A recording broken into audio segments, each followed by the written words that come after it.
आप सब लोग खड़ी हैं, मसाइल पढ़ने की ज़रूरत है, कुछ बोलने की ज़रूरत है। मेरी जितनी भी माएँ यहाँ मौजूद हैं, जिन्होंने अपने आगोश में अपनी औलाद को पाला है, वो इस दर्द को समझ सकती हैं बड़ी आसानी से कि कैसा लगेगा उस माँ को जिसके 6 महीने के बच्चे के गले पे 3 भाल का तीर मार दिया गया। रात भर जनाब उम्मे रबाब हज़रत अलीअज़हर को समझाती रही, बेटा तुम्हारे होते हुसैन पे कोई आँच नहीं आनी चाहिए। मैं मुफस्सल मसाइल रात भी पढ़ चुका हूँ आज तक की बारगाह में हज़रत अलीअज़हर अलैहिस्सलाम के, बेटा तेरे रहते हुसैन पे कोई आँच नहीं आनी चाहिए। पता है आपको 3 भाल का तीर था, इसकी तफसील मैंने रात बयान की है आपके सामने। तीर इतना वजनी था कि लोग कहते हैं कि अलीअज़हर का गला छिद गया। अब आप सबने 6 महीने के बच्चों के गले देखे होंगे कितने बड़े होते हैं, फिर सोचिए 3 भाल का तीर। अलीअज़हर का गला छिदा नहीं था, अलीअज़हर का गला टूट गया था और तीर ने अलीअज़हर के गले को तोड़ा, हुसैन के बाजू में जाके लगा। हो सकता है ज़बाने बेज़बानी से अलीअज़हर ने खैमे का रुख करके कहा, अम्मा आप रात भर समझाती रही थी ना, मेरे होते मेरे बाबा पे कोई आँच नहीं आनी चाहिए, अम्मा मुझे माफ कीजिएगा।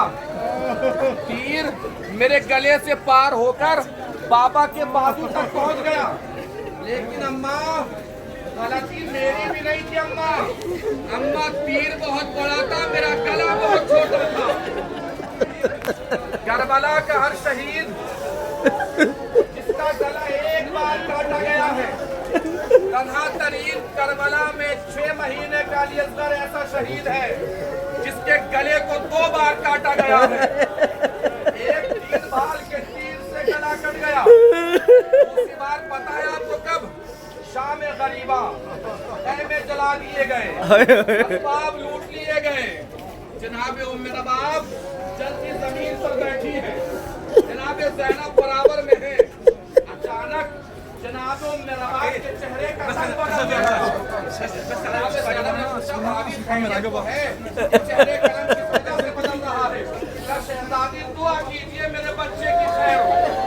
वो सामने देखिए कुछ लोग अपने हाथों में नेज़े लंबे लंबे लेकर जमीन करा के आगे बढ़ रहे हैं। शहजादी ये लोग मेरे अलीअज़हर का जनाजा ढूंढ रहे हैं, ये लोग मेरे अलीअज़हर का लाशा तलाश कर रहे हैं। अज़ादारों उम्मे रबाब अभी देख ही रही थी कि करबला की जमीन ने ऐसा मंजर देखा। अल्लाह करे कोई माँ ऐसा मंजर न देखे।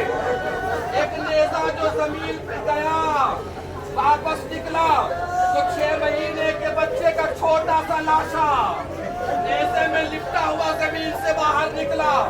माँ देखती रही, उम्मे रबाब की निगाहों के सामने जालिम ने अलीअज़हर को अंदर चला दिया, गला काट दिया, गलो सर में जुदाई कर दी। अब बस एक मंजर आपको बताना है, बात तमाम कर देनी है। मैंने रात बताया था आपसे इमाम हुसैन की कब्र में 3 शहीद दफने, बाएं की हज़रत अली अकबर दफने और सीने पर हज़रत अलीअज़हर दफने। ख्याल रखिएगा कि 6 महीने के बच्चे के तन से सर भी नहीं। और आप में से सब लोग इस बात को समझ सकते हैं कि 6 महीने के बच्चे का अगर सर ही काट दिया जाए तो कितना बड़ा कद होगा, छोटा सा बदन। इमाम सज्जाद अलैहिस्सलाम जब 11 तारीख में तशरीफ लाए हैं, कबीले बनी असद ने जनाजों को दफन करना शुरू किया है। सब जनाजे इकट्ठे किए गए। इमाम सज्जाद अलैहिस्सलाम ने अपने बाबा के बदन के टुकड़े कब्र में रखना शुरू किए। टुकड़े कब्र में रख ही रहे थे कि कबीले बनी असद के किसी शख्स ने कहा, मौला ऐसा लगता है कि एक टुकड़ा आपने किसी और के लाशे का कब्र में रख दिया है। इमाम सज्जाद ने पूछा, भाई तुझे कौन सा टुकड़ा लग रहा है जो किसी और के लाशे का है? उसने कहा, मौला ये जो सीने पे टुकड़ा रखा है ना, ये किसी और के लाशे का रख दिया है। इमाम तरफ गए,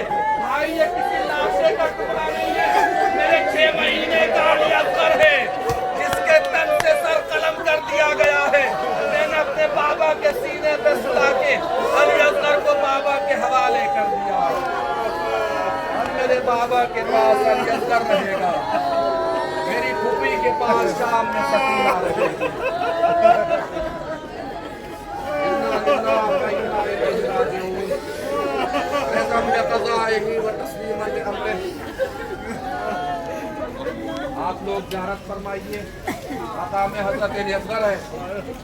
جس نے بھی آپ لوگوں سے دعاؤں کے لیے کہا ہو، حضرت علی اصغر کا بھی ایک لقب باب الحوائج ہے، ان کے صدقے میں دعا فرمائیے۔ اپنے عزیزوں کے لیے، رشتہ داروں کے لیے، جو آپ کی نظر میں ہو، جنہیں پروردگار نے اپنی مصلحت کی وجہ سے ابھی تک اولاد سے نہ نوازا ہو، حضرت علی اصغر کے صدقے میں اس خاتون کے لیے بھی دعا کیجئے کہ پروردگار سب کو صاحب اولاد فرمائے۔ الہی آمین۔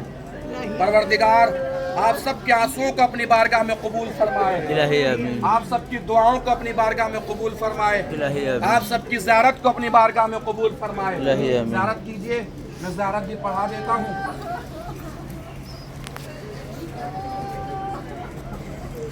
السلام علی عبداللہ بن الحسین الطفل الرضیع والمرمی الصریح المتشہت دما المساعد دمہ فی السماء المذبوح بالسہم فی حجر ابی لعن اللہ الرحمین۔